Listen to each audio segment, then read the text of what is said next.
What is going on, my Masketeers? Welcome back to another episode of The Mask, and we are here to talk about Deadpool and Wolverine, the third movie in the Deadpool franchise. This is the first MCU Deadpool. That is because Marvel finally acquired Fox, and with it, they were able to get back all of the original Marvel characters, Deadpool being one of them. So this is the first Deadpool movie that takes place in the Marvel Cinematic Universe adjacent. In order for him to join the Marvel Universe, you first got to kill the Fox universe, and that's what this movie is in a nutshell. This is kind of like an homage to everything that came before and what Fox did. Deadpool now joins the main MCU in a sense. So this is like the general premise of the movie. Wade is recruited by the TVLA, you know, the TVLA from Loki. They recruit Deadpool and they say that essentially his universe is dying. The reason why it's dying is because the anchor point of his universe has died, and so his universe will cease to exist. Who is the anchor point, you might ask? It is none other than Logan, aka the Wolverine. You've watched Logan, you must have by now. An amazing movie, one of the best comic book movies of all time. One of. Logan dying in the end of that movie, spoiler alert. I don't know why that means that his universe is falling apart, but apparently that's the case. Now the person that's recruited him is a man by the name of Paradox. Now let me just say this right off the bat. Anytime you get a man called Paradox, that's a massive red flag. I don't know anyone that can be called Paradox and anything good can happen. I'm just saying. He has recruited Deadpool. Why? Don't know. And Deadpool then basically comes up with the idea that in order to save his universe, all he has to do is just get a replacement Wolverine. That's going to fix it all. And that's the general premise of the movie. I don't want to spoil everything, so I'm not going to. I'm going to spoil a few things. So buckle up. I'm going to talk about the good of the movie. Ryan Reynolds is spectacular as Deadpool. When they say characters that were born to play particular characters, this is one. Robert Downey Jr. as Tony Stark is another. I like Deadpool in this movie. Again, he goes over the top as always, and he's just having fun because to him, nothing is serious. Everything is a joke. And I feel that works well with Hugh Jackman's Wolverine. Hugh Jackman, even though personally, I do not like him as Wolverine. That's right, I said it. I don't believe Hugh Jackman is the definitive Wolverine. Not for me anyway. Hugh Jackman is one heck of an actor and he can act his ass off, and that's what he does in this movie, and he plays well against Wade's constantly comical, non-serious character. Very similar to Cable in Deadpool 2. I felt that Wolverine, Hugh Jackman, has much more range because again, Hugh Jackman can turn it on when he needs to turn it on, and I really also like their dynamic. It was also good to see the slugfest happen between essentially two immortal characters that can't die and are just polar opposite, just face off of each other and go through different ways to torture each other, knowing that they can't kill one another. I really like that dynamic. I also like some of the supporting characters. Now, I don't want to ruin it because again, this is in a sense an homage to the Fox's Marvel universe, or their attempted Marvel universe, because none of their movies was ever really connected. They were all just separate things in their own sub-pockets. Deadpool did a really good job of finding a way to mesh all of them together in a sense, and it's a lot of work and it doesn't always pay off, but for the most part, I happen to like what they did. Another thing which I liked was the villain, and the villain in this movie is Charles Xavier's twin sister. If you know the comic books, you know that in one of the storylines, Charles Xavier had a twin that he happened to kill in the womb, because even in the womb, she was nuts, and Charles had to do what he had to do. In this movie, there is a version of her that is the big bad, and she controls a part of the Void. Now, the Void, if you watch Loki, is essentially the place where all of the rubbish of the multiverse goes. She is in control of a section of it, and she keeps balance. I want to say balance, but she just rules with an iron fist, or she puts her fist through your face, whichever one comes first. I thought she was a really good villain. I liked her motivations, and I also just liked the fact that the chaos that she reveled in, it's like nothing mattered to her, but she still took it seriously serious, but at the same time, it wasn't serious. She was a very interesting character. I felt she didn't take it serious like Deadpool, but whereas Deadpool looks at everything as a joke, she's just more of a narcissist to where nothing matters, but it's not a joke, but it is. Does that make sense? What I really liked about that character. And this is going into spoiler alert. The one thing which I liked, they had to bring my boy back. Big Blade. Some motherfuckers always trying to go skating uphill. They brought Wesley Snipes back. That was a really nice surprise. Sorry, spoiler alert. I really like the fact that they brought the OG Blade. Now, again, if anyone knows, Blade really and truly, he is the trendsetter for all these superhero movies. I don't care what anybody says. Before X-Men, it was Blade. Blade is the one that made a superhero movie in the modern age actually enjoyable. It didn't take the campy approach, but again, it works for a character like Blade. And the funny thing is, you can even Google this. Blade was the first movie to use bullet time. That's right. Before The Matrix, Blade was the first movie to use bullet time. You can Google when Blade came out and then go Google when Matrix came out. Blade came out before Matrix. Matrix stole bullet time from Blade. Blade never got his flowers, but that's very typical. They never want to give a black man the respect that he's due. We start everything and then they just come and steal it from us. But Blade gave us bullet time. Fun fact, Blade 2 was the first action movie to incorporate or VFX body doubles into a fight sequence. Again, The Matrix 2 came and copied them. They gave us the Neo and Smith fight, which again, when it came out, it was sick, but then it didn't age well. Let me not lie, the Blade 2 one doesn't age well as well, but Blade did it first. Blade 2 had the CGI stunt double mixed into the live action fights. Then Matrix 2 comes out and does the exact same thing. I'm just saying, Blade been out here setting trends, but they won't give his flowers. I'm here to say Blade is the guy, and his films 1 and 2 banging. We're not going to talk about Blade Trinity. Moving on, we're going to go into the bad.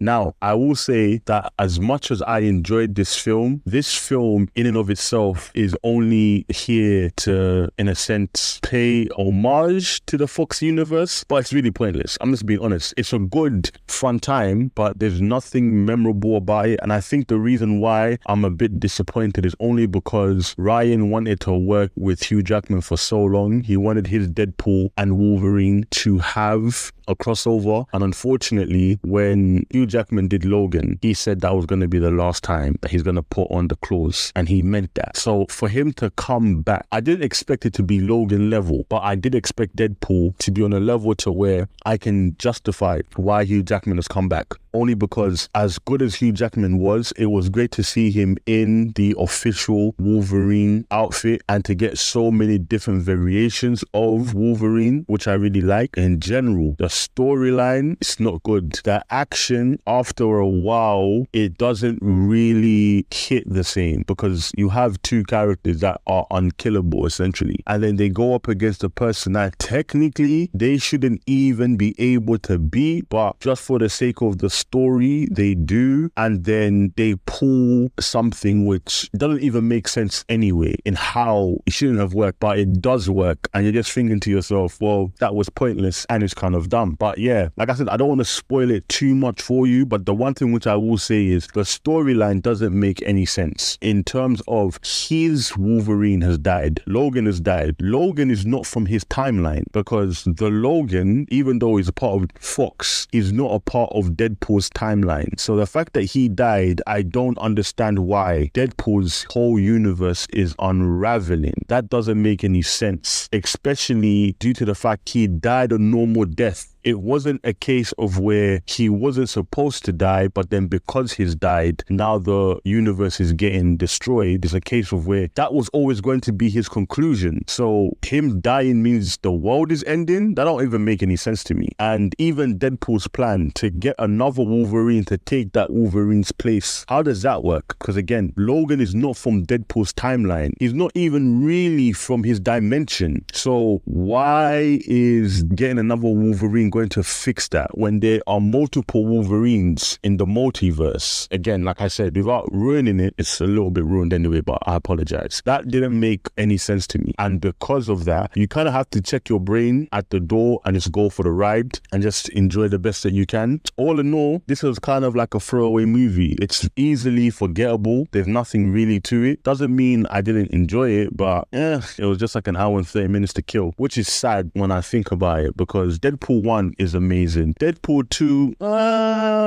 okay. But this one, again, is just, I think I'll put it the same as Deadpool 2, if I'm being honest. I think there's a lot of similarities. The only difference is Deadpool 3 has a lot of cameos. Some worked, some didn't. Coming to my least favorite character, Channing Tatum's Gambit, dead. Anyone that says he was sick, stop it.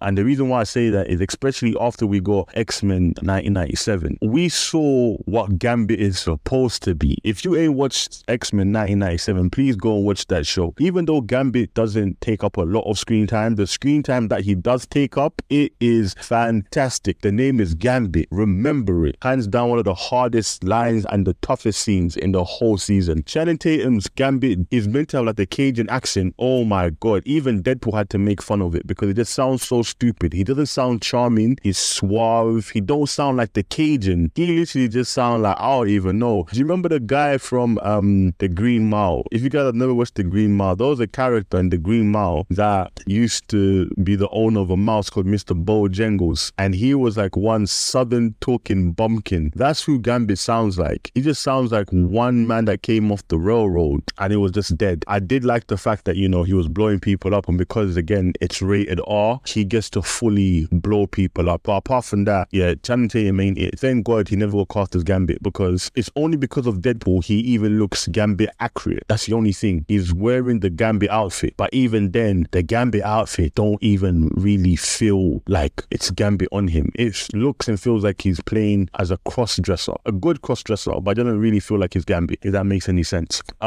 So yeah, my rating for this film, I'm gonna give it a 6 out of 10. It's not a bad movie, but it's not a great movie. It's just a movie, just very forgettable. And I just felt this is gonna be the end of the Fox's run at Marvel. I just wanted them to kind of do a better job of saying farewell. So I didn't really feel they stuck the landing too well. Oh, another thing which I just felt they kind of dropped the ball. This is gonna be a little bit of a spoiler. My biggest issue as well in terms of this Wolverine, they had a chance to do a really cool concept, and it actually happens in the Old Man Logan comics, where Old Man Logan, he is responsible for the death of all of his X-Men, meaning that someone controlled his mind and made him go into berserker rage to where he thought he was fighting all of his enemies, only to discover that he was actually killing all of the X-Men. And by the time he wakes up out of his mind control, everyone in the X-Mansion is dead. This Wolverine, all of the X-Men in his world died, and he is distraught and broken up about it. And you never really know what happened to them. They're always alluding throughout the movie, because again, he's a drunk, he's broken, doesn't really care about anything, and this is meant to be like his one chance redemption. Even Paradox said that he's the worst Wolverine, that he let his world die. When you're going through the whole movie, again, I thought that they were going to take that part of Old Man Logan and just apply it to him, because Logan the movie takes parts of Old Man Logan but then changes a few things. In this one, he doesn't even kill the X-Men himself, right? He just goes to a bar to get drunk, and while he was at the bar, the X-Men got attacked at the X-Mansion and they all got killed by regular humans. And unless these humans had Sentinels, how are these humans killing the entire X-Men? I really want to know, because even how he described it, he just says that a couple of humans went mutant hunting. Unless they came with the Sentinels and Bastion, how did they kill the X-Men? I need to know. I really need to know. And Wolverine was at the bar getting drunk. That's it. He just came home and they were already dead, and that's why he's so broken, because he wasn't there to help them. What the hell is that? They could have done the old man storyline where he was controlled and he killed the X-Men. That's why he's so broken. That would have been amazing. That would have made his whole character arc crazy. But again, they couldn't go that way because they just can't make Wolverine a fully damaged person and a true villain, even for a brief moment. So yeah, that was again my little rant towards the end. Please let me know your thoughts and opinions on the movie. If you've watched it, what did you think? Sound off in the comments below. If you haven't, are you going to watch it? it. And like always, please like, comment, subscribe, and I shall catch you at the next masquerade. Peace.